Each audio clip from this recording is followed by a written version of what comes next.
तो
ऐसे तुझे गोडी लागो परिमळाची धाव भ्रमर परिमळाची धाव भ्रमर परिमळाची धाव भ्रमर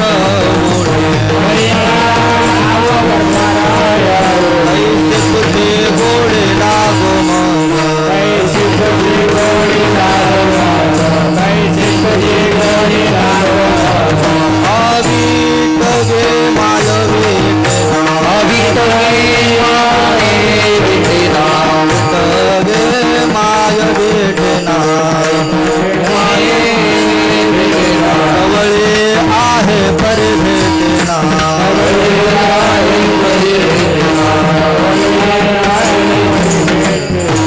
तुषाला गलिया जीवनात उढे तुषाला गलिया जीवनात तुषाला गलिया जीवनात उढे तुषाला गलिया जीवनात ऐसे तुझे गोडे लागो या जीवा ऐसे तुझे गोडे लागो ऐसे तुझे गोडे लागो अवित गे माय भेटना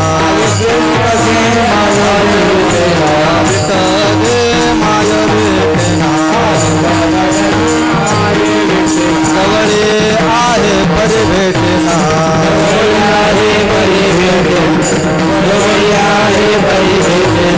वापर महादेव विठ्ठले आवडे वापर महादेव विठ्ठले आवडे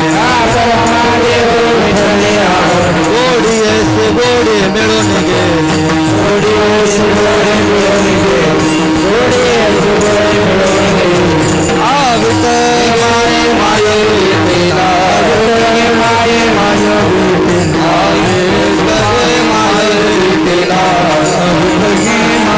भेटना आहे पर भेटना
हॅलो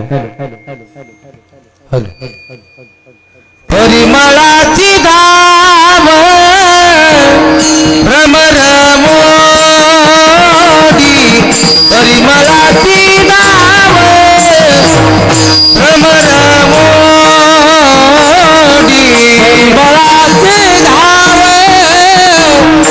भ्रमर मोडी परिमळाची परिमळाची धाव भ्रमर मोडी परिमळाची धाव भ्रमर मोडी परिमळाची धाव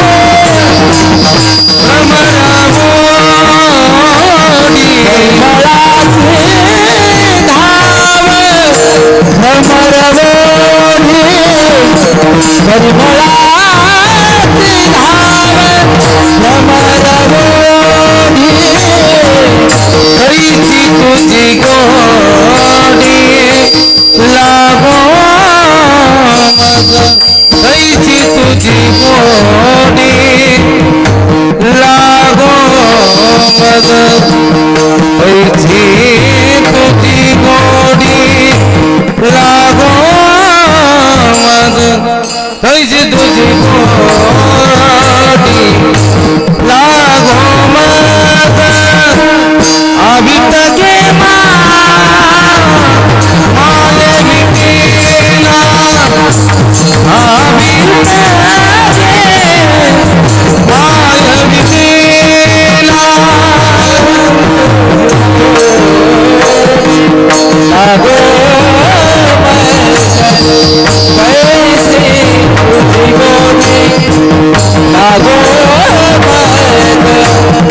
परिमळाची धाव भ्रमर ओढी, परिमळाची धाव भ्रमर ओढे, तैसे तुझे गोडे लागो मज. अविटगे माय विटेना, जवळी आहे परी भेटेना. तृषा लागली या जीवनाते ओढी, तृषा लागली या जीवनाते ओढी, तैसी तुझी गोडी लागो मज. अविटगे माय विटेना, जवळी आहे परी भेटेना.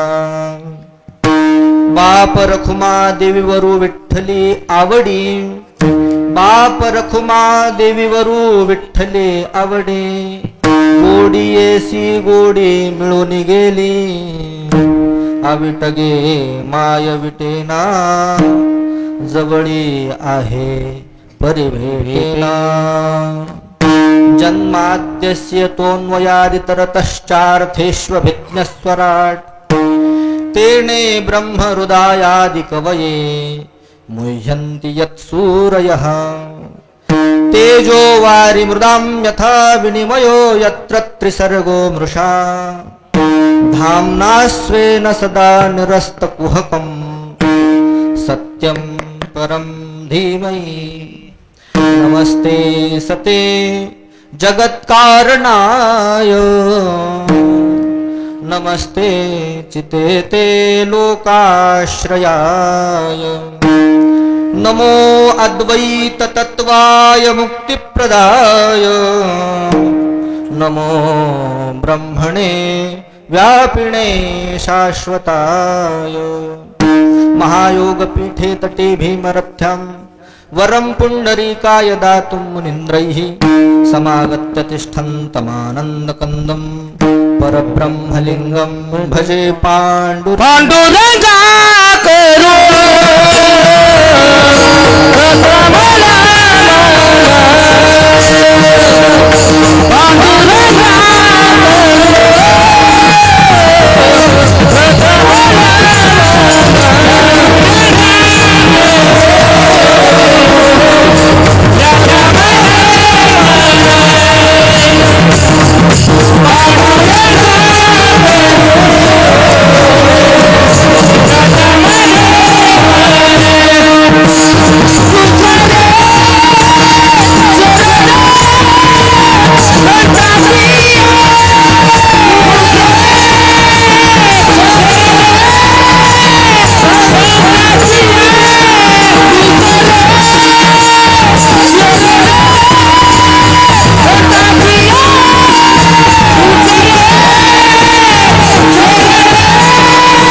परिमळाची धाव भ्रमर ओढी, तैसी तुझी गोडे लागो मज.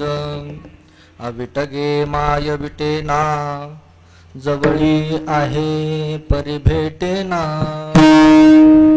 प्रस्तुत प्राप्त प्रसंगी चालत असणारा हा अखंड हरिनाम सप्ताह. आणि या सप्ताहामध्ये विशेष करून भागवत ज्ञानयज्ञ सुद्धा सुरू आहे.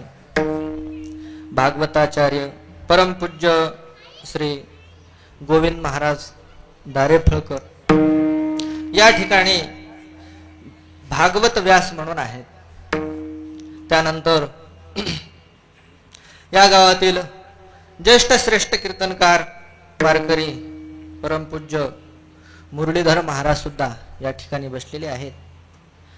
आणि परिसरातील सर्व भजनी मंडळी, गायक मंडळी, शिवाजी महाराज आहे तिकडं, मृदुंगाचार्य नवनाथ महाराज आणि प्रत्येकाचे काही नाव मला माहीत नाही. या सर्वांच्या सहकार्याने, गावकरी मंडळीच्या सहकार्याने दरवर्षीप्रमाणे याही वर्षी असणारा अखंड हरिनाम सप्ताह चालू आहे. आणि या सप्ताहामध्ये आजच्या तिसऱ्या दिवसाची, चौथ्या दिवसाची कीर्तन रूपी सेवा माझ्या वाट्याला आलेली आहे. आणि या सेवेकरिता निवडलेला अभंग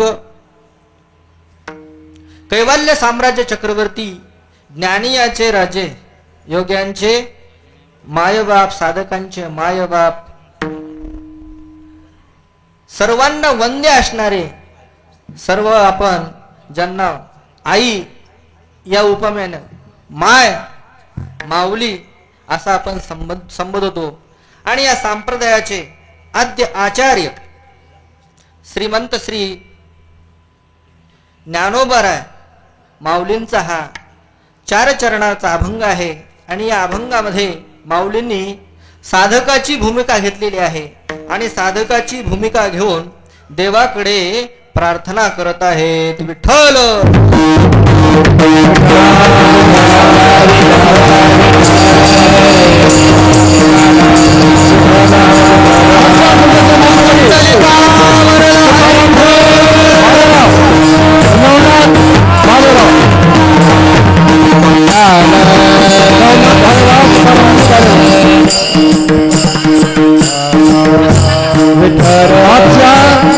तुझे मान करे आहे तुकाराम मी भालेराव व नवनाथ भालेराव.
या अभंगामध्ये ज्ञानोबा प्रार्थना करतात.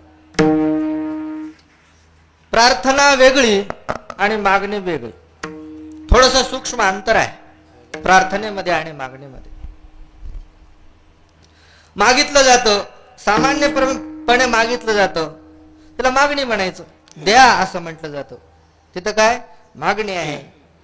परंतु जिथं आर्त भावनेनं मागणी केली जाते, अतिशय आर्त भावने जिथं मागणी केली जाते, त्याला काय म्हणायचं प्रार्थना. विठ्ठल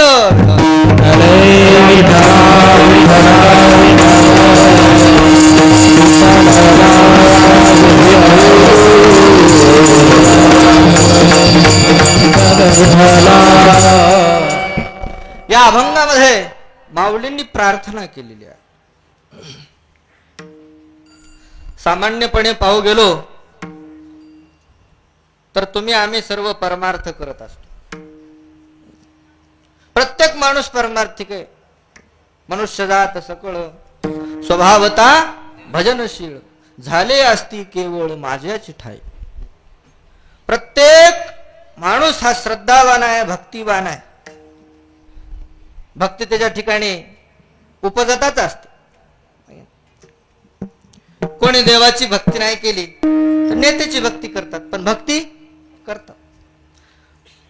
नास्तिक जरी असला तरी तो कोण्या ना कोण्या तरी विचारधारेची काय करत असतो, भक्ती करत असतो. सर्व असणारे भजनशील स्वभावाचे लोक आहेत. या जगात पारमार्थिक लोक आणि त्या पारमार्थिकाचे 3 प्रकार पडतात.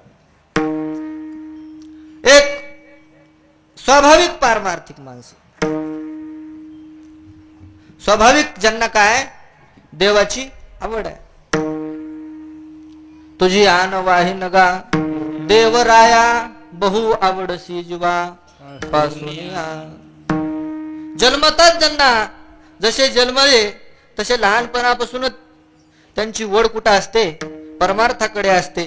लहान लहान मुलं असतात पहाशे. काही मुलं मारलं तरी मंदिराकडे जात नाहीत. मारलं तरी काय का लाज वाटते. मंदिराकडे जायचे, दर्शन घ्यायची काय वाटती, लाज वाटते. गंध लावायची लाज वाटते म्हणतात.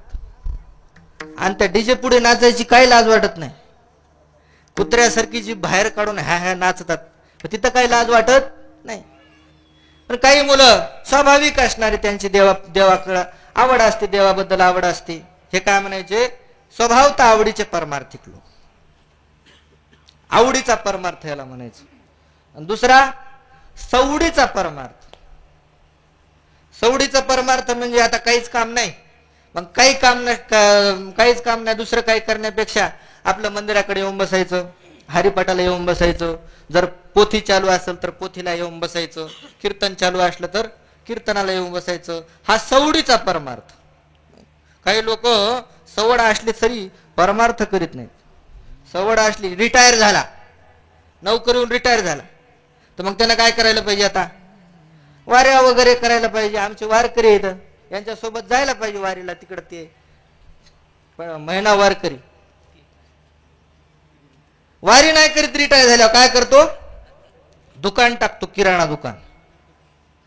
एखाद्या बाबाला म्हणलं, बाबा तुमच्या मागं काही काम नाही. आता काय काम करू भाऊ, काहीच काम नाही माझ्या मागं, उग बसून राहतो. उगच बसून राहताना चला म्हणे कीर्तनाला, 8 ते 10 काय कीर्तन आहे. तर म्हणते, काय म्हणते, बैलाकडे बसावं लागते मला, आखाड्यावर कोणीच नाही, तिकडे येणं होत नाही. काय आताच म्हणलं काही काम नाही. याला काय म्हणायचं, सवड असली तरी कोणी लोक परमार्थ करत नाहीत. कोणाचा सवडीचा परमार्थ आहे आणि काही प्रयत्नाचा परमार्थ असतो.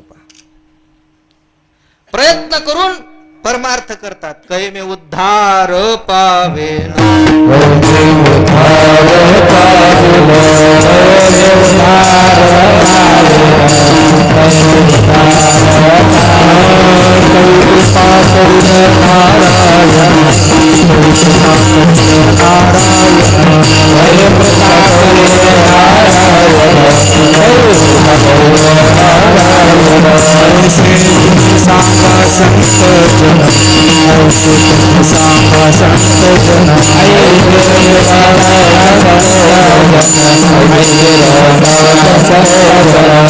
समाधान चित्त माझे,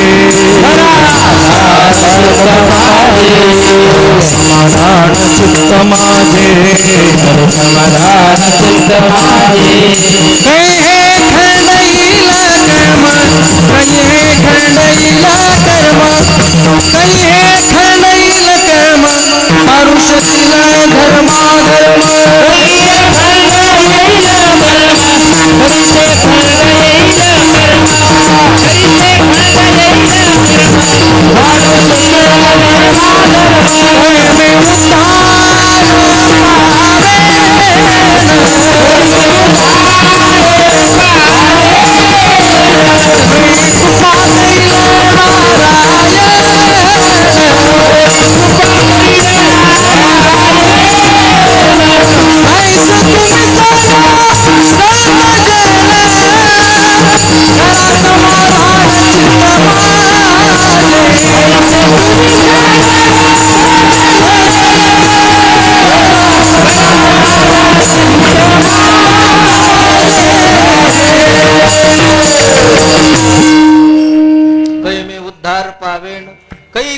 करील नारायण, ऐसे तुम्ही सांगा संतजन, करा समाधान चित्त माझे. प्रयत्नाचा परमार्थ आहे. आता प्रयत्नाचा परमार्थ केल्यानंतर उद्धार होऊ शकतो. सवडीचा परमार्थ केल्यानंतर उद्धाराची संभावना आहे. आणि आवडीचा जर परमार्थ केला तर उद्धार निश्चित आहे. विठ्ठल विठ्ठल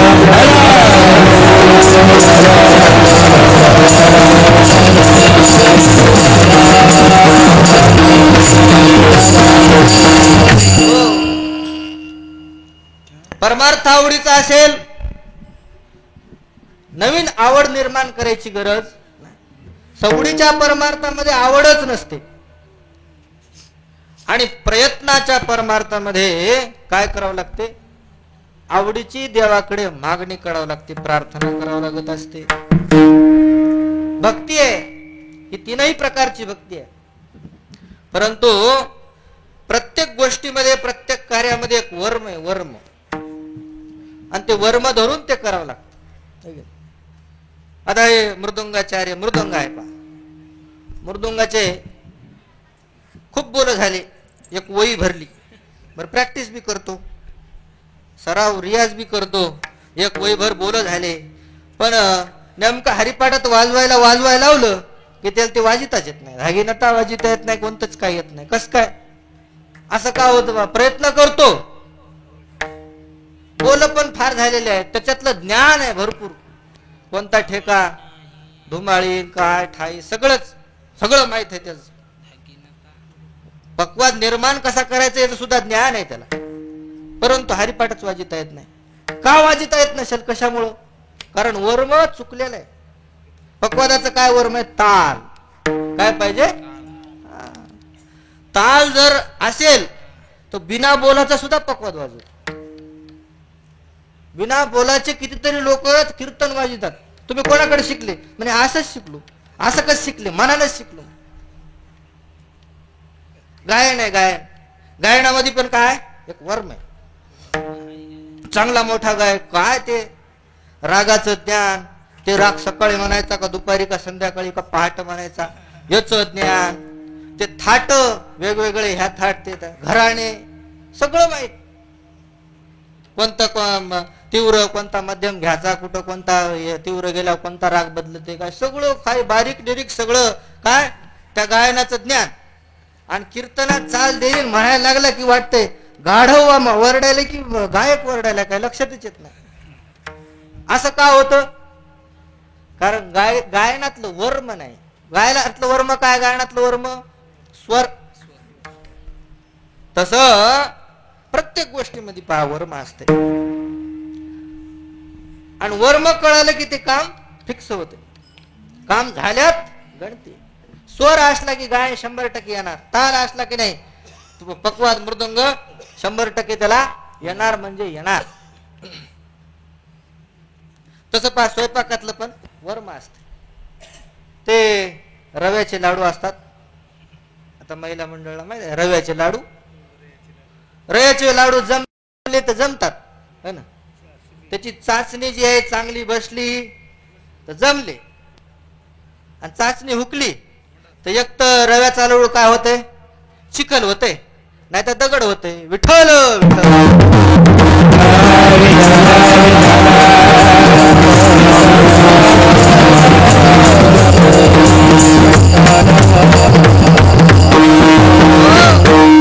त्या रव्याच्या लाडवामध्ये, रव्याच्या गोळ्यामध्ये काय वर्म आहे? चाचणी आहे, त्याचं वर्म आहे. कोण्या तरी काळातली घटना कधी झाली मला माहित नाही. असंच गडबडीचं लग्न होतं म्हण, डेटकीन लग्न. मग ते असे 4-5 जण म्हणजे काय जेवायला काय केलं पाहिजे? वराड तर थोडंच येणार आहे, मग जेवायला काय केलं पाहिजे? एक जण म्हणला काही करा का नका करू, पण रव्याचे लाडू मात्र करा. रव्याचे लाडू फारच आवडतात. मस्त पैकी असा रवा चांगला साजूक तुपामध्ये भाजायचा, भाजल्यानंतर व्यवस्थित त्याची चाचणी, आणि काय तोंडात टाकल्याबरोबर काय झाला पाहिजे? त्याचं पाणी झालं पाहिजे, त्याला म्हणावं रव्याचा लाडू. त्या गडबडीच्या लग्नामध्ये मग हे सांगितलं एकानं रव्या, ठीक आहे म्हणजे रव्याचेच लाडू करू. मग रव्याचे लाडू करण्यात आले, लग्न लागलं, पंक्ती बसल्या, आणि पंक्ती बसल्यानंतर सगळं वाढलं, त्याच्यासोबत काय वाढले? लाडू वाढले, रव्याचे लाडू. एकाला लयच आवडत होते, त्यानं असा काहीच खाल्लं नाही, आधी काय घेतला? रव्याचा लाडू घेतला आणि तोंडात टाकला, आणि तोंडात टाकल्यानंतर त्याचा दात खुरडा. ते चावता चावल रव्याचा लाडू, काय करावं? मग त्यानं काय केलं? असा दाबला दोन्ही हातात, दाबल्यानंतर ते टोचला महाराज, हात लाल झाला, पण ते काय फुटला नाही. मग त्या रव्याचा अडवा त्याला काय करावं काहीच उपाय सुचना. ते नेमका दरवाजाजवळ बसला होता. त्या दरवाजाच्या फटीमध्ये त्यानं तो लाडू घातला आणि दरवाजा लावला. आणि दरवाजा लावल्यानंतर दरवाजा कडकड मोडला, पण लाडू काय फुटला. त्या दरवाजाचा आवाज झाला तितक्यात ते लाडू सटकला दरवाजातून आणि नवरदेवाकडच्या युवयाच्या डोक्यात जाऊन लागला. त्या आधीच ते आयरात काहीतरी कमी जास्ती झालतं, गरम झालं होतं ते, आणि नेमका त्याच्या डोक्यात लाडू लागला. मथार जे तापलं, मला लाडू आणला. त्यानं 10-12 लाडू घेतले, फट फट जे दिसत त्याच्या डोक्यात आणले. इकडच्या लोकांना बी लाडूचा वर्षा सुरू केला. तुंबळ युद्ध झालं. कशाचं? लाडूचं.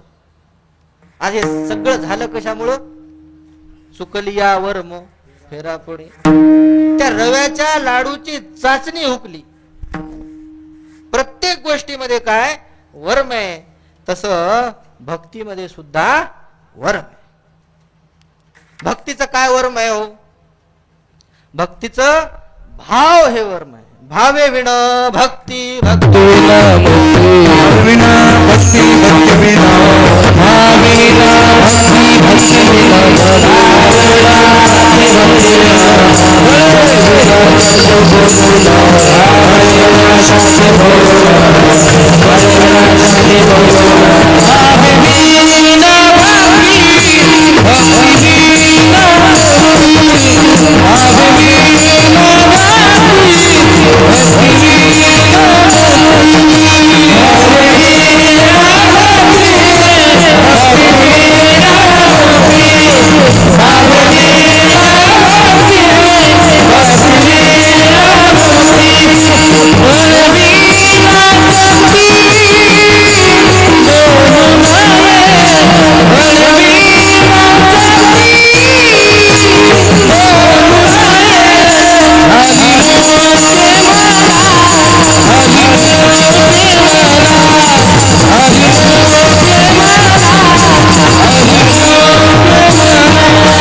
भक्तीचं वर्म भाव आहे.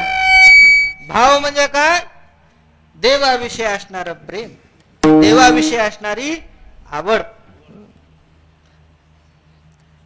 प्रेमाविण भक्ती नाकाविण मोती. प्रेमाविण भजन, प्रेमाविण भजन नाकाविण मोती, अर्थाविण पोथी वाचून काय. भक्तीचं वर्म असणार भाव आहे. वर्मते एक आहे, दृढ धरावा भाव. हे भक्तीचं वर्म आहे. मग आता ही भक्ती आहे. भक्ती सोबत काय पाहिजे? भाव पाहिजे. भाव म्हणजे काय? देवाविषयीची आवड पाहिजे. भक्ती करू, प्रयत्नाने भक्ती करू, परंतु देवाची आवड कोण्या बाजारात मिळते? देवाविषयी असणारी आवड असणार एकही दुकान या त्रैलोक्यात नाही जिथं जावं आणि घ्या 500 रुपये किलोभर भाव द्या, असं दुकान आहे का कुठं? मग हे भाव येण्याकरिता, भक्ती सोबत भाव येण्याकरिता काय केलं पाहिजे? त्या अभंगाच्या पहिल्या चरणात प्रार्थना केली. परिमळाची धाम भ्रमरवोधी, परिमळाची धाम भ्रमरवोधी, परिमळाची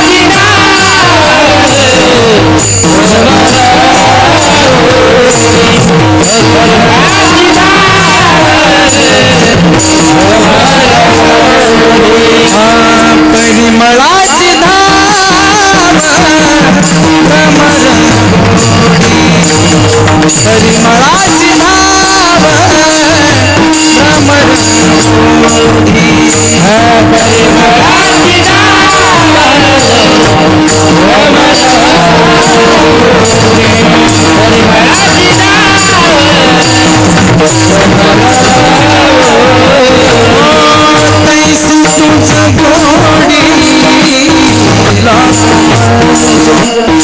तैसी तुझ गोडी लागू मज अवीट गे माय विटेना अवीट गे माय विटेना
भक्तीमध्ये भाव पाहिजे, भक्तीमध्ये देवाविषयीची आवड पाहिजे. आणि ती आवड निर्माण होण्याकरिता त्याच्याकरता काय करावं लागेल?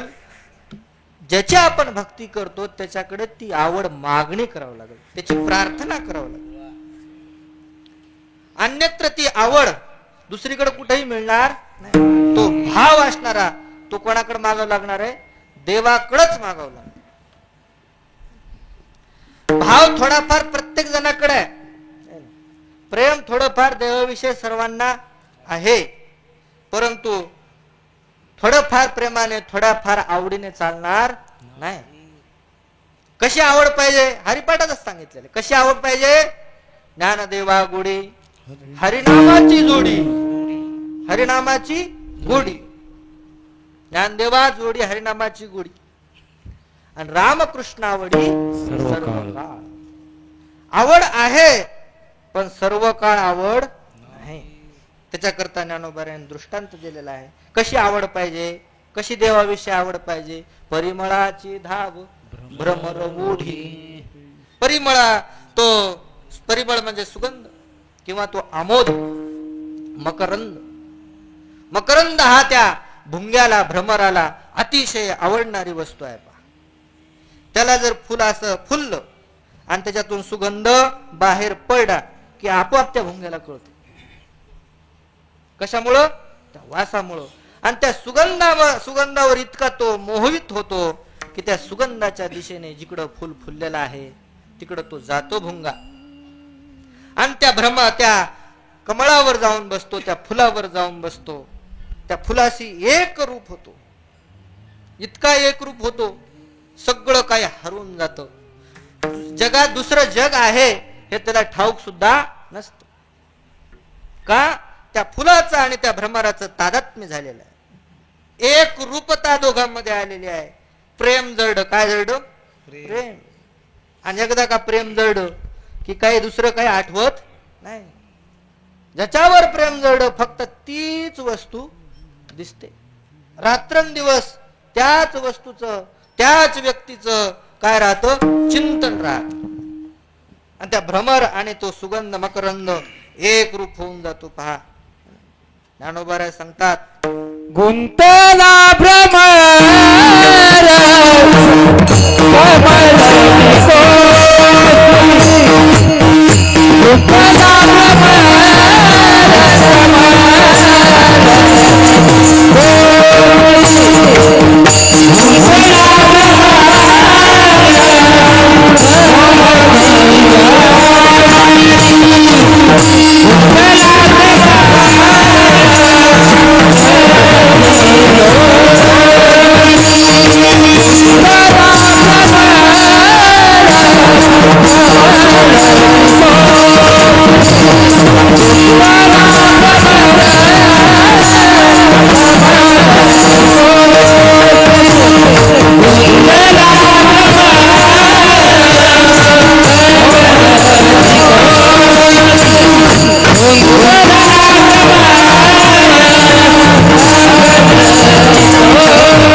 कमळनी कोशी हा कमळ निकोशी आवडी आमोदाची सेवितसे सेवितसे.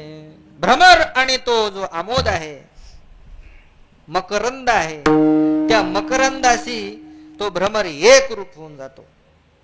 कसा एकरूप होऊन जातो? तो भुंगा म्हणजे साधारण नाही. भुंगा म्हणजे कळतंय ना, तो 6 पायाचा असतो, काळा असतो आणि कसा आवाज करतो?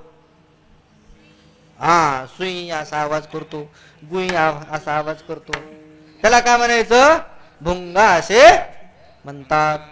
आणि असा हा भुंगा तो साधारण नाही बर का, साधारण नाही. भुंगा जर एखाद्या लाकडाला लागला हा तर केवढं जरी लाकूड असलं आणि किती जरी निब्बर असलं तैसे भ्रमर भेदी गोडे नाही काष्टाचा गुमान तो विभ्रमरा सुमना तो विभ्रमरा सुमना तो विभ्रमरा सुमना नाही काष्टाचा गुमान तो विभ्रमरा सुमना तो विभ्रमरा तो विभ्रमरा सुमना नाही काष्टाचा गुमान नाही काष्टाचा गुमान भ्रमरा सुमना भ्रमरा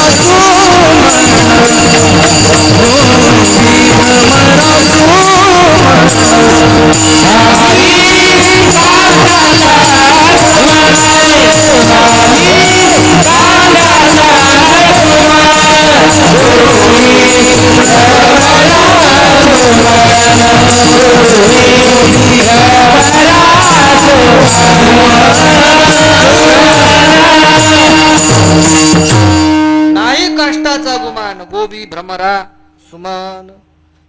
प्रेम प्रीतीचे बांधणे तेन काय तेन सुद्धा काही केले. तो भुंगा जो आहे किती जरी कठीण लाकूड असलं तरी त्याचं काय करतो? पीठ करतो. माणसाला कळत सुद्धा नाही, वाटते लाकूड चांगलंच आहे हो, आणि एका दिवशी असं पडत आहे धडकन, त्याच्यातून असं पीठ निघतं. किती जरी असं कणखर निब्बर जरी लाकूड असलं तरी तो भ्रमर त्या लाकडाचं, त्या एकदम लोखंडासारख्या लाकडाचं सुद्धा काय करतो? पीठ करतो. आणि तोच जर भ्रमर एखाद्या कमळाच्या ठिकाणी तादात्म्याला पावला, त्याचं जर प्रेम जळलं कोणावर? त्या मकरंदावर, कमळावर, तर तिथं गुंततो. भ्रमर भेदी कोडे भरते शे काष्ट कोरडे परी कळिके माझी सापडे कोवळिया. कोवळी असणारी ती कळिका असते, कवळं असणार ते फुल असतं, त्याच्या पंकुड्या पाकळ्या सुद्धा कशा असतात? अति कवळ्या असतात, कोमल हो. असं हात असं दाबलं जरी हातानं तरी त्याचं काय निघतं? पाणी निघतं, पाणी पाणी होऊन जातं, इतका ते मऊ असतं ते. तिथं तो मग सायंकाळची वेळ होते त्या भ्रमराची, सकाळी असणारा बसलेला असतो आणि त्याला काय होतो? त्या कमळाशी तादात्म्य पावतो. सायंकाळ झालेली कळत नाही. तो भुंगा, तो कमळ म्हणतो, बापू घरी जाय ना आता, वेळ झाली. आणि घरी वाट पाहत असताना जातो की म्हणतो, नाही तू जाशील र, पण आता माझा टाइम झाला. कशाचा? मिटायचा. कमळ दिवसा काय असतं? खुलतं, आणि सायंकाळच्या वेळेला मिटतं. नाही नाही थोडंच बसतो म्हणतो. थोडं बसता बसता बसता सायंकाळ होते आणि त्या कमळामध्ये तो भुंगा अडकतो. मग अडकल्यानंतर त्याला बाहेर निघता येत नाही का? सहज निघू शकतो. यू कसा निघतो? सहज बाहेर निघू शकतो, परंतु निघत नाही. तेथ उत्तीर्ण होईल प्राणे. संध्याकाळी रात्रीच्या वेळेला त्याच सरोवरामध्ये, कमळाच्या सरोवरामध्ये हत्ती येतात. हत्ती आणि जलक्रीडा करतात. आणि जलक्रीडा करत असताना त्या हत्तीच्या पायाखाली सगळे कमळ तुडवल्या जातात. आणि ज्या कमळामध्ये भुंगा आहे ते कमळ सुद्धा हत्तीच्या पायाखाली तुडवलं जातं. तेथ उत्तीर्ण होईल प्राणे बरी ते कमळ दळ चिरुणेने. प्राणाला बघतो परंतु त्याच्यातून बाहेर पडत नाही. का पडत नाही? तैसे कठीण कोवळेपणे स्नेह देखा. त्याच्या ठिकाणी, त्या कमळाच्या ठिकाणी असणारा त्याचा मोह आहे. प्रत्येक जीव असणारा संसारामध्ये जसं कमळामध्ये भुंगा अडकलाय ना, त्याप्रमाणे प्रत्येक संसारिक जीव या संसारामध्ये अडकलेला आहे. थोडाच रस घेतो, थोडाच रस घेतो, म्हणता म्हणता म्हणता आयुष्य असणारं निघून जात. थोड्या वेळात सुद्धा भरपूर परमार्थ करता येतो. तो संसार म्हणतो. पोरं खेटर मारतात, घराच्या बाहेर काढून देतात, तरी पण म्हणतो मग लेकानं खेटर नाही मारायचे तो कोणा मारायचे? विठ्ठल.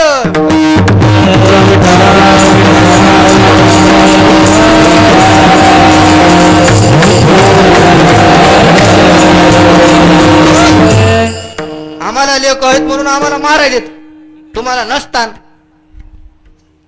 खेटर खातो, परंतु संसाराची आसक्ती सुटत नाही, भजना कीर्तनाची आवड लागत नाही. तेथ उत्तीर्ण होईल प्राणे, एक दिवस तोंड वासून मरतो, परंतु परमार्थ करीत नाही. अशी त्या भुंग्यासारखी सर्वांची गत आहे. तर भुंग्याचा दृष्टांत ज्ञानोबरायांनी दिला. का दिला? भुंगा हा कमळाशी अनन्य आहे. तैसे तुझे गोडे लागो मज. जसा भुंगा हा कमळाशी अनन्य आहे, तसं देवा माझ्या चित्ताला सुद्धा, माझ्या मनाला सुद्धा तुझी आवड लागो. तैसे तुझी गोडे लागो मज. विठ्ठल विठ्ठल.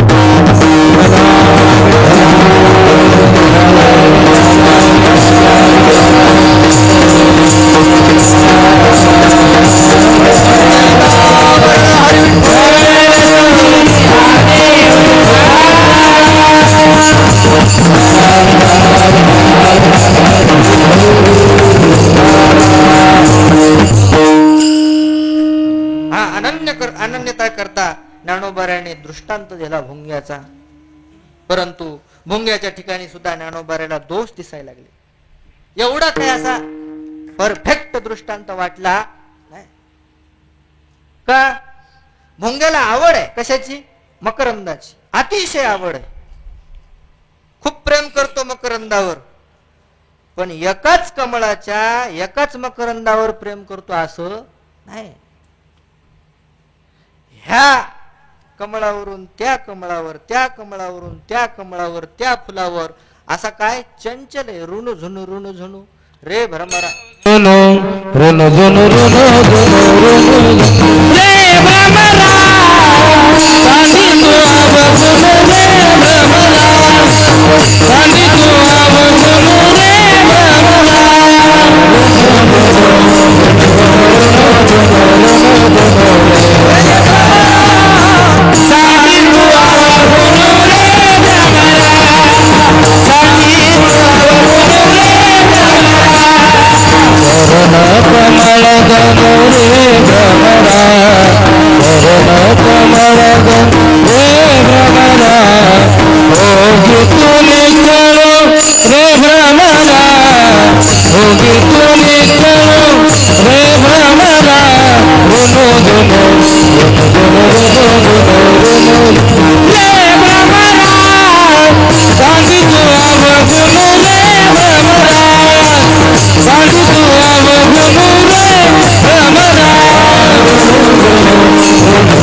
अवगुण आहे. काय अवगुण आहे? चंचलता. ऋण झुणू ऋण झुणू रे भ्रमरा. सांडी तू अवगुणू रे भ्रमरा. तो एकाच फुलावर एकाच मकरंदाचं सेवन करत बसत नाही, तो अनेक फुलांचा अनेक मकरंदाचा आस्वाद घेतो. म्हणून भुंगा अनन्यतेच्या दृष्टांत करता ज्ञानोबाराला योग्य वाटलं नाही. तेव्हा ज्ञानोबाराने तिसऱ्या चरणात दुसरा दृष्टांत दिलेला आहे. कृष्णाला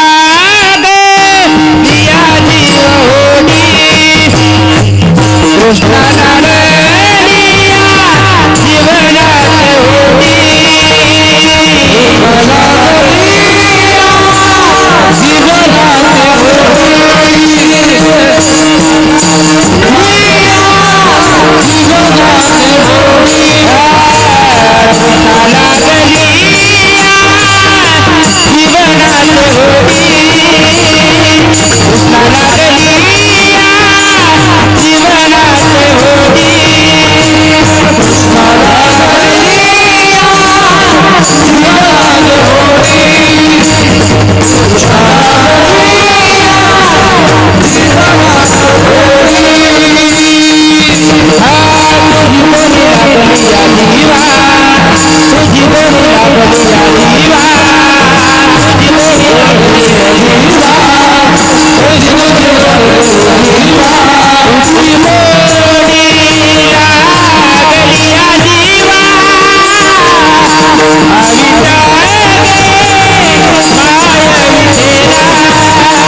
मागचा दृष्टांत एवढा काही चांगला वाटला नाही.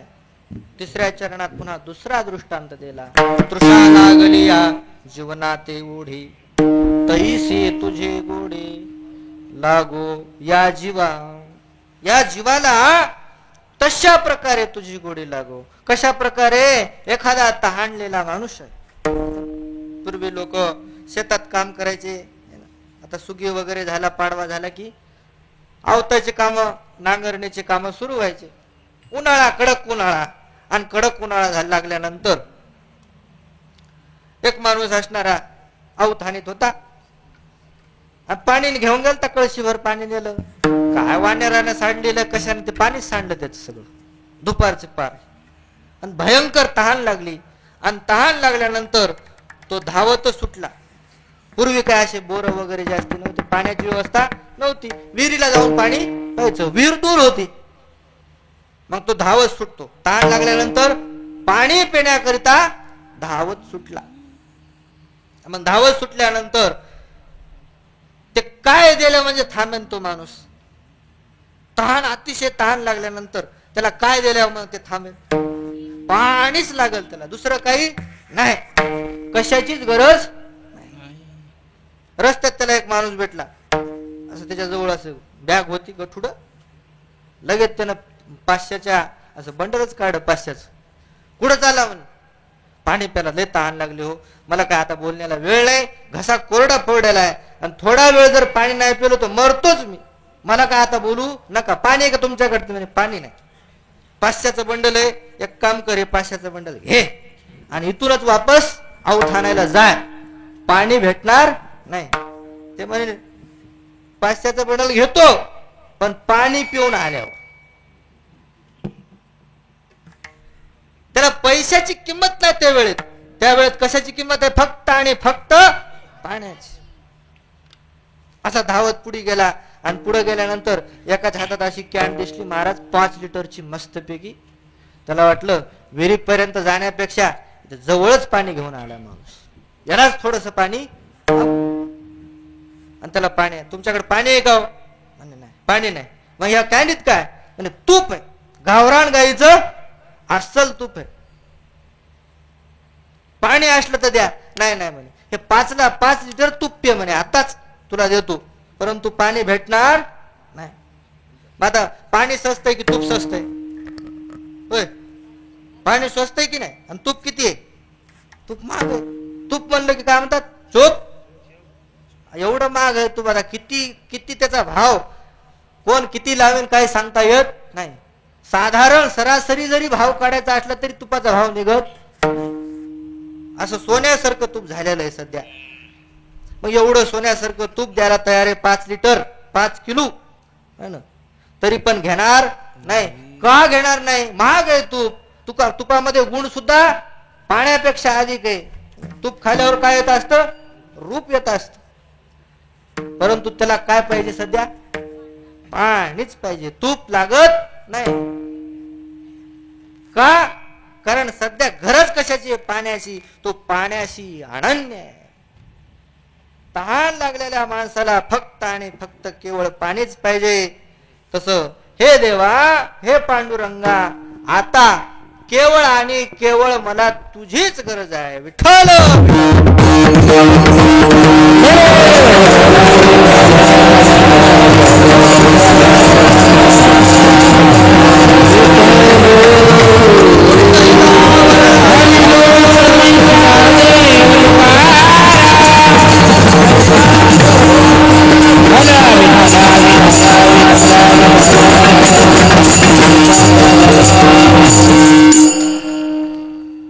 तशी भगवंताबद्दल आवड निर्माण करावं लागेल. आणि ती आवड असणारी कुठेही कोणत्याही दुकानामध्ये कोणाजवळच विकत मिळत नाही. किती मूल्यवान रत्न दिलं तरी ती आवड मिळत नाही. तिच्याकरता काय करावं लागते? भगवंताकडे प्रार्थनाच करावं लागते. तैसे तुझे गोडे लागो मज. तशी आवड तुझ्या ठिकाणी लागो. ज्ञानोबर आहे, आमची स्वाभाविक आवड कशामध्ये आहे? संसारामध्ये आहे. स्वाभाविक आवड विषयामध्ये आहे. आम्हाला विषय आवडतात. मग विषय आवडत असताना सुद्धा तुम्ही देवाच्या आवडीची का मागणी करता, देवाबद्दलच का प्रार्थना करता? तर अभंगाच्या दुसऱ्या चरणात त्याचं कारण सांग.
स्वाभाविक आवड विषयामध्ये आहे, संसारामध्ये आहे, तरी कुठं आवड लावायची? देवामध्ये आवड लावायची. असं का? तर परमात्मा कसा आहे? अवीट आहे. परमात्मा अवीट आहे आणि विषय कसे आहेत? विटणारे आहेत. विटणारे म्हणजे जसं भाजी विटती का नाही, भाजी ताजी असल्यावर खाते माणूस, विटल्यावर बेकार वास येतो, तिचं रूप बदलतं, तिचा गंध बदलतो आणि तिचा स्पर्श बदलतो. पण परमात्मा तसा नाही. परमात्मा अवीट आहे, परमात्मा नित्य आहे आणि जगत अनित्य आहे. जगताबद्दल तुमची जरी आवड असली, विषयाबद्दल जरी आवड असली, तरी विषय कसे आहेत? हे विषय तरी कैसे रोहिणीचे जळ जैसे, का स्वप्नीचा वसिजे भद्र जाती. हे विषय कसे आहेत? रोहिणीच्या जळाप्रमाणे. ते उन्हाळ्यामध्ये पाणी दिसतं की नाही, लांब असं पहिल्या शेतामध्ये काळ्या रानात काय दिसतं? पाणी दिसतं. त्याला काय म्हणतात? मृगजळ. आणि ते पाणी खरं असतं का? आणि त्या पाण्याला ना काय पाणी आहे, पाणीच पाणी. काय जिकडं पाहिजे तिकडं पाणीच पाणी. मग आता काय करायचं? आता मध्ये साळी लावायच्या आणि काय लावायच्या? केळी लावायच्या. साळी आणि केळी मृगजळाच्या पाण्यावर लावता येत नाही. तसं विषयामधून सुखाची इच्छा, सुख आपल्याला होईल, हे विषय सुख देतील असं स्वप्नात सुद्धा विचार करायचा नाही. विठ्ठल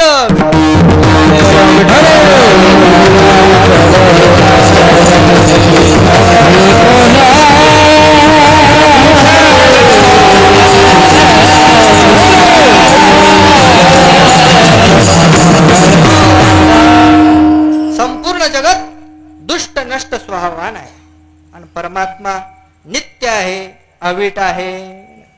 अवीट म्हणजे नित्य आहे.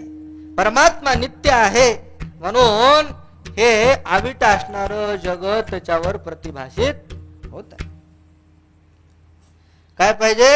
एक आता पहा, रोड आहे, रोड स्थिर असल्यामुळं त्याच्यावर गाडी पळती आणि रोड पळायला लागला आणि गाडी पळायला लागली, चालेल का? हे असणार अविट असणारा परमात्मा, नित्य असणारा परमात्मा, नित्य परमात्म्याच्या ठिकाणी हे अनित्य असणारे विषय काय होतात? भ्रमाने दिसतात. नित्य म्हणजे काय? नित्य म्हणजे कधी नष्ट न होणार आणि कधी न बदलणार, त्याला काय म्हणायचं? नित्य. इकडे लक्ष द्या. नित्य कशाला म्हणायचं? जे कधी नष्ट होत नाही आणि जे कधी बदलत नाही त्याचं नाव काय? नित्य. मग आता एखादी अशी वस्तू दाखवा जी कधी बदलत नाही आणि कधी नष्ट होत नाही. सांगा बरं एखादी वस्तू. हवा कधी बदलत नाही आणि कधी नष्ट. काय कमाल झाली. तिकडे इकडे नाही आली का? हवा बदलली का नाही? उन्हाळ्यात गरम राहते आणि हिवाळ्यात गार राहते. बदलली का नाही? हवा कधी बदलत नाही असं थोडंच आहे. जे कधी बदलत नाही आणि कधीच नष्ट होत नाही त्याचं नाव काय? नित्य. नित्य देव जगात आहे का? दाखव बरं एखादा असा हे देव आहे म्हणून. जगातली वस्तू दाखवा म्हणतो तुम्हाला. जगात अशी एकही वस्तू नाही की जी कधी नष्ट होत नाही कधी बदलत नाही. किंबहुना संपूर्ण जगतच काय आहे? बदलणार आणि नष्ट होणार आहे. विठ्ठल विठ्ठला विठ्ठला विठ्ठला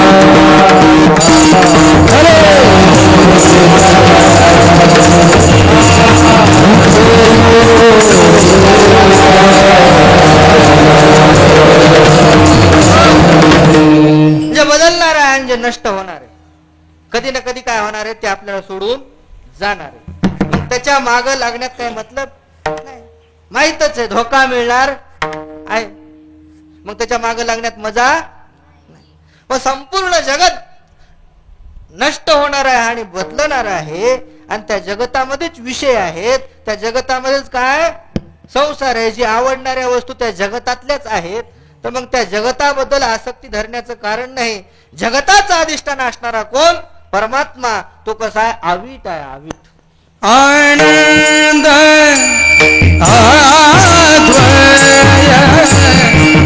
नित्य निरामय आनंद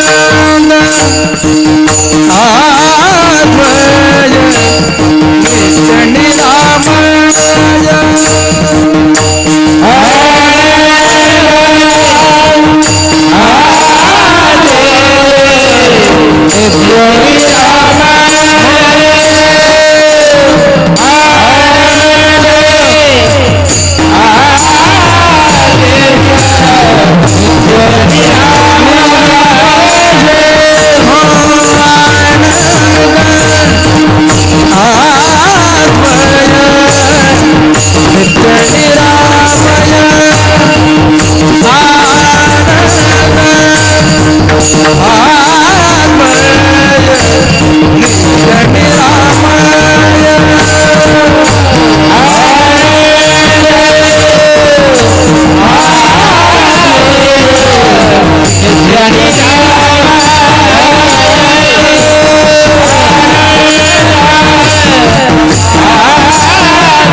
परमात्मा अविट आहे.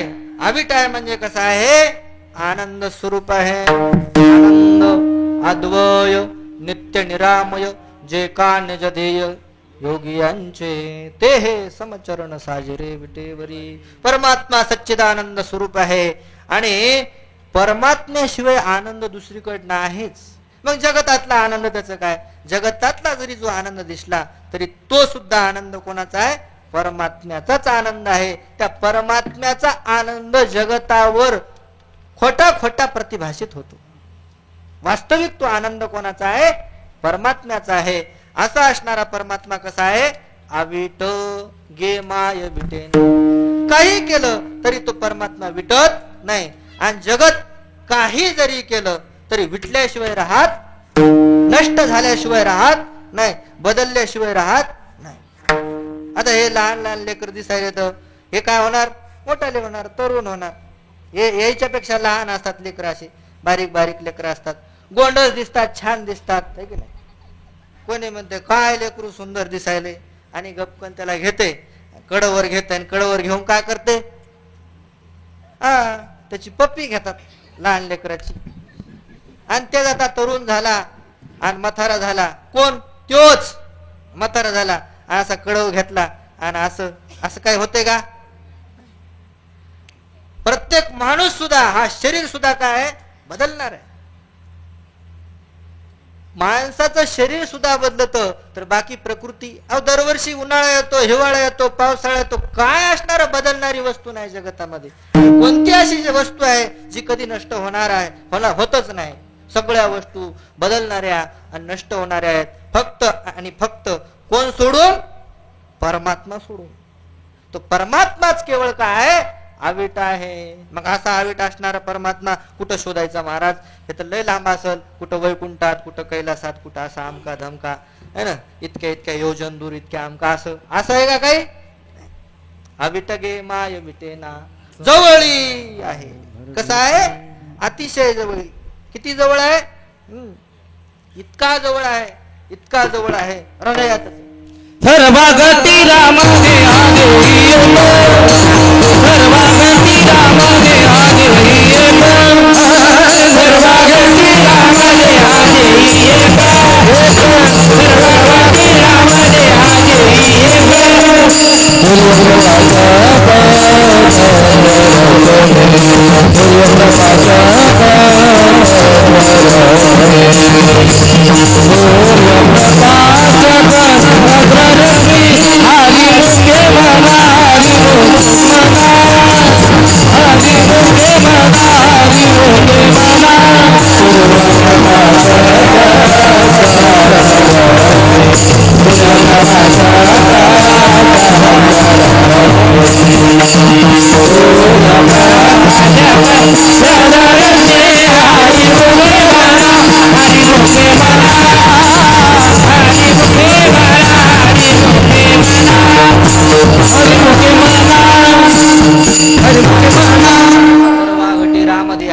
एक सूर्यप्रकाशक सहस्रश्मी. सहस्त्र रश्मी. सूर्य जसा, सूर्याचं जसं प्रतिबिंब प्रत्येक घटामध्ये, पाण्याने भरलेले जसे घट आहेत, प्रत्येक घटामध्ये दिसतं, प्रतिभाषित होतं, तसा परमात्मा हा प्रत्येक घटामध्ये म्हणजेच प्रत्येक शरीरामध्ये, प्रत्येकाच्या ठिकाणी काय आहे?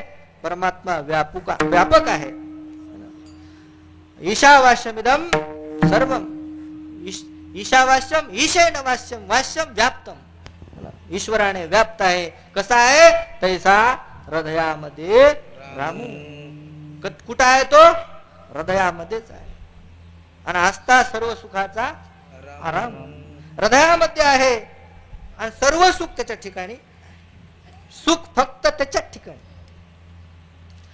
असा जवळ आहे, इतका जवळ आहे की हृदयामध्ये आहे.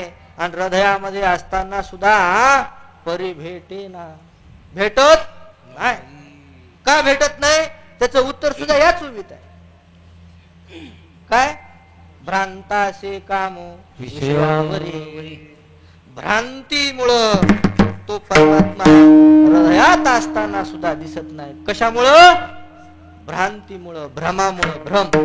आता भ्रम काय? भ्रम म्हणजे ज्या ठिकाणी जे नाही त्या ठिकाणी ते दिसणं. स्मृती रूप परत्र पूर्व दृष्टावभास. अध्यास. काय? त्यालाच काय म्हणायचं? अध्यास. अध्यासालाच काय म्हणायचं? भ्रम.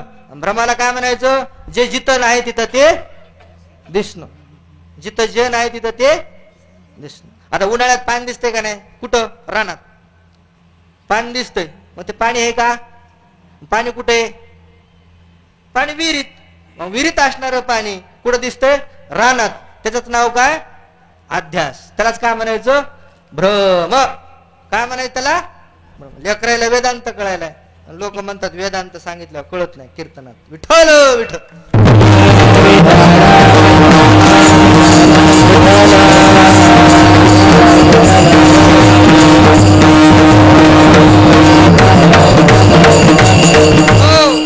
जिथं जे नाही तिथं ते दिसणं, त्यालाच काय म्हणायचं? भ्रम. आणि त्याला शास्त्रात काय नाव आहे? अध्यास. काय? अध्यास असं म्हणायचं. मग याला काय त्याला तिसरं नाव भ्रांती. काय? भ्रांतीमुळं हृदयात असणारा परमात्मा दिसत नाही, सापडत नाही. कशामुळं? कशामुळं? भ्रांतीमुळं. आता ही भ्रांती म्हणजे काय? एक तुम्हाला गोष्ट सांगतो, आहे का नाही? आता इथं ती गोष्टी करता बसलेत बिचाऱ्यान, त्याला गोष्ट एक सुद्धा नाही, आंबट झाली. गोष्ट सांगतो. एक नातू आणि एक काय होता? आजा. नातून आजा. गावातली जत्रा होती आणि गावातल्या जत्रामध्ये नाताना नादच लावला, आजोबा जत्रेला चला. आता नातू पुढं काय चालणार आहे आजोबाचं? आणि आजोबा आणि तो नातू गेले जत्रत. कुठं गेले? जत्रत. मग दिवसभर हिंडले हिंडले हिंडले, दुपारपर्यंत आपले हिंडले. आणि मग ते सगळंच पाहिलं ते ना, काय काय काय परसाद गिरसाद घेतला. आणि मग नातू म्हणला, आजोबा म्हणलं काय घ्यायचं तुला? फुगा घेऊ की काय घोडा घेऊ की ट्रॅक्टर घ्यायचं का ते काय बुलडोजर घ्यायचं, काय घ्यायचं? ते म्हणलं काहीच नाही घ्यायचं, मला ते साप दिसायला रबलाचा, ते साप घ्यायचा. म्हाताऱ्याला आनंद वाटला, म्हाताऱ्याने घेऊन दिला साप. घरी आलो दुपारच्या वेळ, त्या सापासंग नातू खेळला खेळला खेळला. आणि घरामध्ये आजी होती म्हातारी, बिमार पडलेली, बाजूवर पडून होती बिचारी. नेमकी दुपारी तिला डोळा लागला. आणि डोळा लागला, यानं काय केलं त्या नातवानं? ते रबराचा छार म्हातारीचा साप म्हातारीच्या छातीवर नेऊन ठेवला. त्यानं असा फणा काढला. आणि मग काय, थोड्या वेळानं 4 वाजले, म्हातारीच्या चहाचा टाइम झाला. मग चहाचा टाइम झाला की म्हातारी उठली. उठल्याबरोबर तिनं छातीवर साप पाहिला. अरे बापरे! म्हातारी जागावर लटलट कापायला लागली. तिच्या अंगावर पांघरून होतं, पटकन तिनं पांघरून घेतलं. सुनबाई म्हणाली 4 वाजले, 4:30 वाजले, 5 वाजले.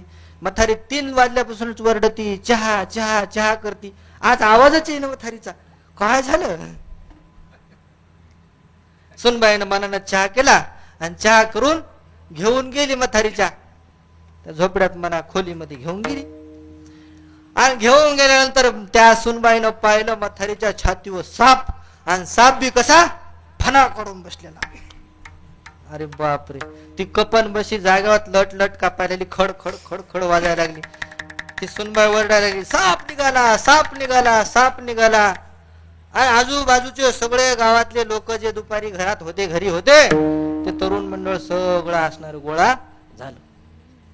मग साप निघाल्यावर काय करतात? त्याला मारतात लोक. काठी गिठी घेऊन आलं की असे रेडीच साप मारणारे स्पेशलिस्ट असतात. साप घेऊन ते आता काठ्या गिट्या. आता साप मारायचा कसा? साप कुठे? म्हातारीच्या अंगावर बसलेला. टप्पू हाना तर म्हातारीच जाग्यावरच मरत. कसं करायचं काय विचारच करू लागले लोक. म्हणे कोणी म्हणे त्याला हुसका, कोणी म्हणे अहो हुसकायला हालाय तर पाहिजे, ते जाग्यावरच हालणं सुद्धा झाला, असा टपूनच आहे. म्हातारीनं जरासं तोंड उघडलं की दणका देते. हलता हालणं साप. कसा हुसकायचा? कोणी म्हणाला असं, कोणी म्हणाला तसं. कलमा कलमा कलमा. पारावर बसलो होतं म्हातारी, इथपर्यंत आवाज गेला. एक जण म्हणला, अहो तुमच्या घरी साप निघाला. काय साप निघाला? म्हातारा आलं. म्हाताऱ्याच्या 100% लक्षात आलं, हा साप नाही, काय हे? काय रबडाचं खेळ नाही. घरात आलं म्हातार, व्हा बाजूला, व्हा बाजूला. अहो साप आहे म्हणे. बाबा तुम्ही कशाला तिकडे चाले? साप आहे. साप काय करते साप? म्हातारीला चावून म्हणे, व्हा बाजूला, व्हा बाजूला. म्हाताऱ्यात धरायला लागली काही पोरं म्हणजे अहो बाबा जाऊ नका साप चावून आम्ही एवढे तरुण असताना आम्ही जाईना सापाला पकडण्याकरता तुम्ही चालले म्हणे मीच पकडणार सापाला बायको मै आहे का तुमची काय महाराज म्हातारा असं डायरेक्ट म्हातारी जवळ गेलं काही पोरं म्हणले आप्पा जाऊ नका त्याच्यातले काही पोरं म्हणले आप्पाचा विषय हार्ड आहे काय महाराज आप्पा धन गेले आणि त्या सापाला असं धरलं महाराज त्याच्या मानला आणि असा आला उचलून बाजूला केला भ्रांती म्हाताऱ्याला होती का भ्रांती कोणाला सगळ्या गावाला झाली पण म्हाताऱ्याला झाली नाही त्याला काय म्हणायचं भ्रांती आणि विषय काय चालला आपला भ्रांती भ्रांती म्हणजे जिथं जे नाही तिथं ते दिसणं त्याच नाव काय भ्रांती हाय काय रबर काय आणि दिसतंय काय रज्जू सर्पाकार भासियले जगदंबर भासियले जगदंबर भासियले जगदंबर भासियले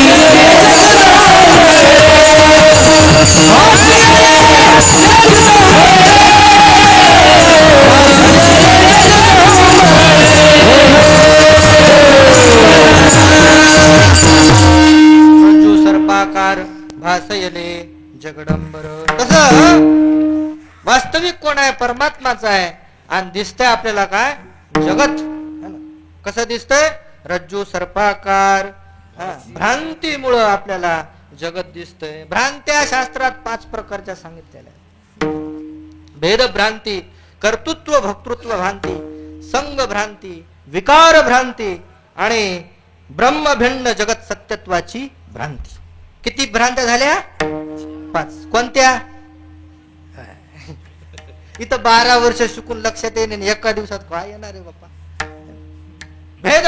भेद भ्रांती कशाला म्हणायचं जसं आपण आता आरशामध्ये पुढे उभं राहिलो की आरशामध्ये काय दिसतंय आपलं प्रतिबिंब दिसतंय मग प्रतिबिंब खरंय की खोटं आहे खरंय मग त्याला असं खरंय म्हणल्यावर मग त्या आरशात कसं दिसतंय 2 कसे झाले मग हे खरं की ते खरं इकडं बाहेर असणार खरं किंवा तिकडं असणार खरं आरशातलं मग आरशातलं मग खरं कसं म्हणले त्याला काय म्हणायचं भेद भ्रांती बिंबही खरं आहे प्रतिबिंबही खरे बिंब वाचून प्रतिबिंबाचं अस्तित्व नाही पण ते वेगळं दिसणं जे आहे का नाही जो संबंध आहे वेगळं दिसणं रूप जो संबंध आहे कल्पित संबंध आहे तो मात्र खोट आहे विठ्ठल विठ्ठल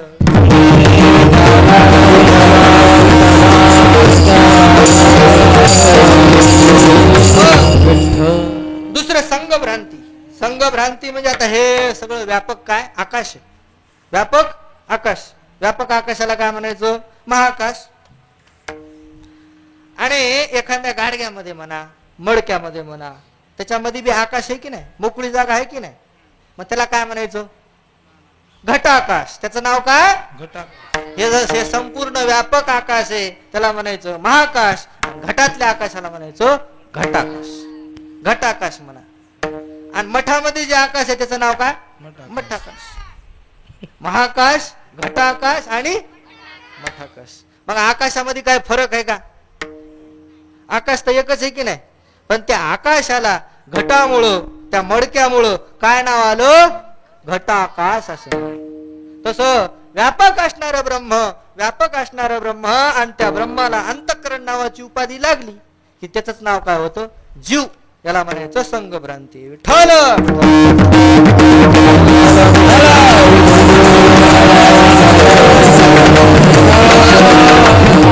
तिसरी विकार भ्रांती काय विकार भ्रांती विकार भ्रांती संध्याकाळच्या वेळेला धड उजड बी नव्हता आणि धड अंधारही नव्हता, दोरी पडलेली होती आणि दोरीवर काय दिसला?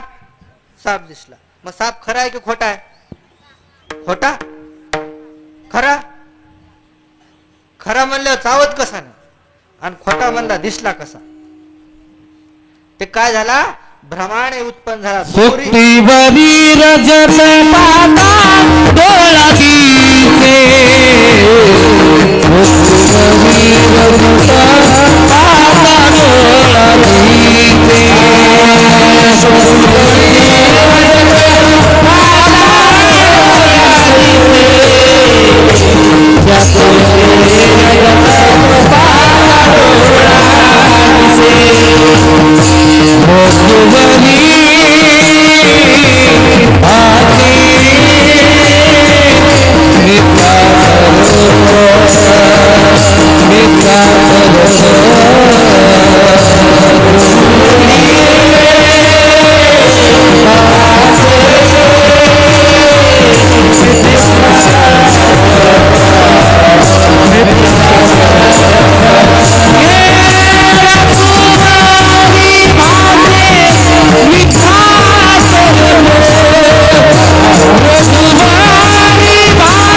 सुट्टीवरी रजत पाता डोळा दिसे, सुट्टीवरी रजत पाता दिसे रज्जूवरी भाषे मिथ्या सर्प. याला काय म्हणायचं? विकार भ्रांती. दुसरी आहे कर्तृत्व भोक्तृत्वपणाची भ्रांती आहे ना. प्रकृती सर्व करते आणि माणूस अहंकाराने काय म्हणतो? जीव मी केलं म्हणतो. प्रकृते क्रियमानाने गुणे कर्माने सर्वशः अहंकार विमूढात्मा करता मिथी म्हणते. पाचवी भ्रांती आहे ब्रह्म भिन्न जगत सत्यत्वाची भ्रांती. पहा हे धोतर आहेत की दोरे आहेत? हा, धोतर आहेत की दोरे? दोरे आहेत होय. मग याला धोतर कसं म्हणायली? दोरे काहून म्हणत नाहीत? हा, काय शिवले? शिव हे काय आडवे आणि उभे दोरे आहेत, पण माणसं काय त्याला म्हणतात? धोतर म्हणतात. मग यालाच काय म्हणायचं? वास्तविक आहे सर्व ब्रह्म आणि त्या ब्रह्मालाच माणसं भ्रमानं काय म्हणतात? जगत. काय म्हणतात? जगत. जसं मातीचं मडकं आहे, ती माती आहे की मडकं आहे? माती आहे, पण भ्रमानं काय हो त्याचं नाव येतं? मडकं. सोनं आहे, अलंकार असणारे बायाचे अलंकार असतात. काही हातातलं कंगन म्हणा, कानातले झुंबर म्हणा, काही यगदानी, काय काय बरेच ते अलंकार असतात. पण ते अलंकार वेगवेगळे नाव आहेत, पण वास्तविक ते काय? सोन आहे. सोनाहून दुसरं काय भिन्न नाही. तसं संपूर्ण जगत काय? ईशावास्यम परमात्मा स्वरूप आहे, परंतु भ्रमान असता जवळच आहे. अविटगे माय विटेना जवळी आहे बरे भेटेना. हे कशामुळे झालं? भ्रमान. आणि भ्रम एकदा गेला की जवळ असणारा परमात्मा सापडतो. आणि भ्रम जाण्याकरता काय करावं लागतंय? सद्गुरूला शरण जावं लागतंय. ते काय सोपं नवम आहे? त्याला काय करावं लागतंय? त्याला सद्गुरूला मनो जीवे चरणाशी नागावे अगर्वता करावे सगळं. तेव्हा जीवाचं काय होतो? भ्रम. जीवाचं काय होत असते? जीवाचं ब्रह्म करून घ्यायचं असेल तर कोणाकडे शरण जावं लागतं? सद्गुरूला. बोट दिला मज सांगते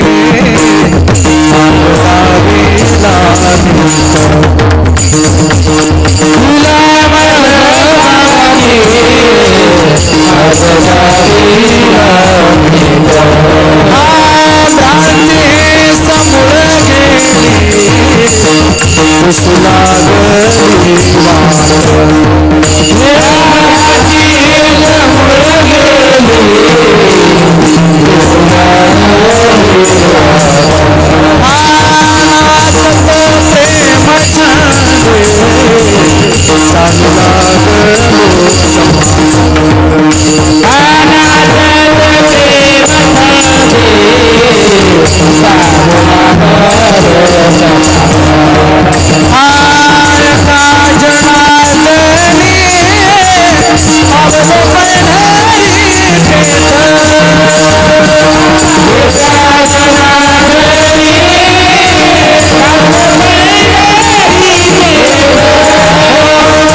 पाहिला नेट भ्रांती ही समूळ गेली दिसू लागली वाट पण सद्गुरुन बोध दिला.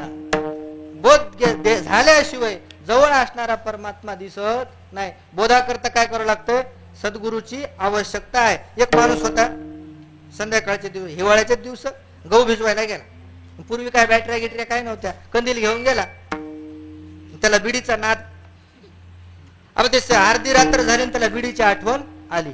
बिड्या तर आणल्या होत्या सोबत पण काय नव्हती आणली? डबी माचीस डबीच नाही आणली. मग इकडं चापळ तिकडं चापळ लिंबाखाली गेला तिथं पाहिली कंदील लावून काय डबी. मग आता काय करावं? डबीच सापडणं. मग शेजारच्या आखड्यावर गेला. ते माणूस झोपलं होतं अर्ध्या रात्री गाढ झोपलं होतं. घोरू लागलं बिचार. त्याला लक जाऊन हालिलं. ते जे तापलं. तुला काय लाज वाटते का नाही इतक्या गाढ झोपल्याला मी लगे उठिलं. काय पाहिजे? मला डबी पाहिजे. कशाला पाहिजे? बिडी चतवाय पाहिजे. त्याला पागल आहे का काय तू? त्याच्या कानाला धरलं आणि कानाला धरून काय केला? त्या कंदिलाचा काच वर केला. त्याचीच बिडी घेतली आणि त्याला लावून पेटून दिली. पण इतकं तुला अकल नाही? तुझ्या जवळच आग असताना कंदिला असताना बिडीसाठी इतक्या लांब आला. म्हणलं हे सगळं झालं खरं पण इतकं ज्ञान माझ्याकडं नव्हतं. ज्ञान घेण्यासाठी काय करावं लागलं? जवळ आहे पण कोणाची सहायता लागली? शेजारी माणसाची आवश्यकता लागली. परमात्मा जवळ आहे पण कोणाची आवश्यकता आहे?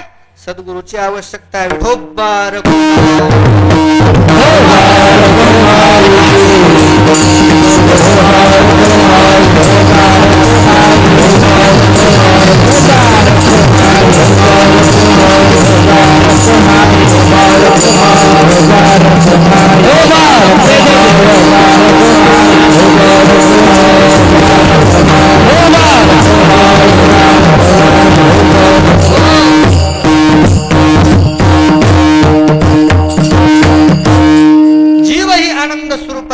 आणि तो परमात्मा सुद्धा कसा आहे?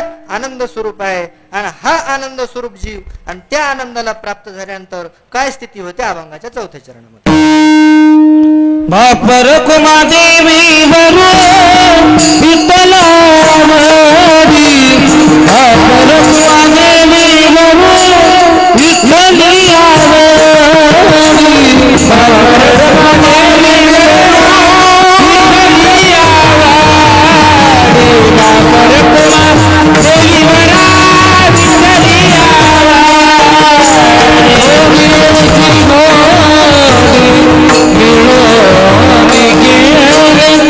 गोडी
रखुमादेवरू विठ्ठली आवडी गोडी येसे गोडी मिळून गेले. जीवाच्या ठिकाणी काय परिच्छिन्नत्वाची भ्रांती आहे आणि परमात्म्याबद्दल परोक्षत्वाची भ्रांती आहे. जरा अवघड शब्द आहेत, सोपं करून सांगतो. जीवाला वाटतंय मी काय लय लहान आहे, छोटा आहे, अल्प आहे, पण जीव कसा आहे व्यापक आहे. आणि देव लय लांब वाटतं, कुठेतरी लय पार कोण्या कोपऱ्याला असेल. देव काही लांब नाही. देवाच्या ठिकाणी परोक्षत्वाचा भ्रम आहे माणसाला, पण देव अतिशय जवळ आहे. आणि हे दोन जवळ आहेत ते कळाल्यानंतर इतके जवळ आहेत की दोन्ही काय एकच आहेत. गोडी अशी गोडी मिळून गेली. ज्ञानेश्वर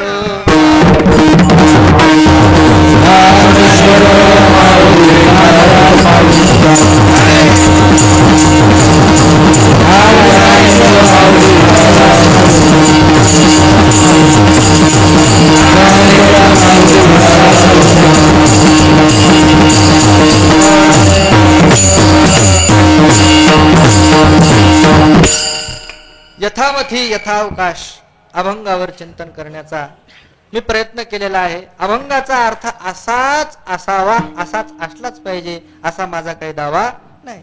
अनेक चिंतनशील विद्वान व्यक्तिमत्व ज्या त्या पद्धतीने त्याचा भाव काढू शकतात. झालेली ही कीर्तन रूपी सेवा भगवान श्री पंढरीनाथाच्या चरणी आणि ग्रामदेवत मारुतरायाच्या चरणी समर्पित करू आणि सेवेला इथेच पूर्ण विराम देऊ. चाल. विठ्ठल जय जय.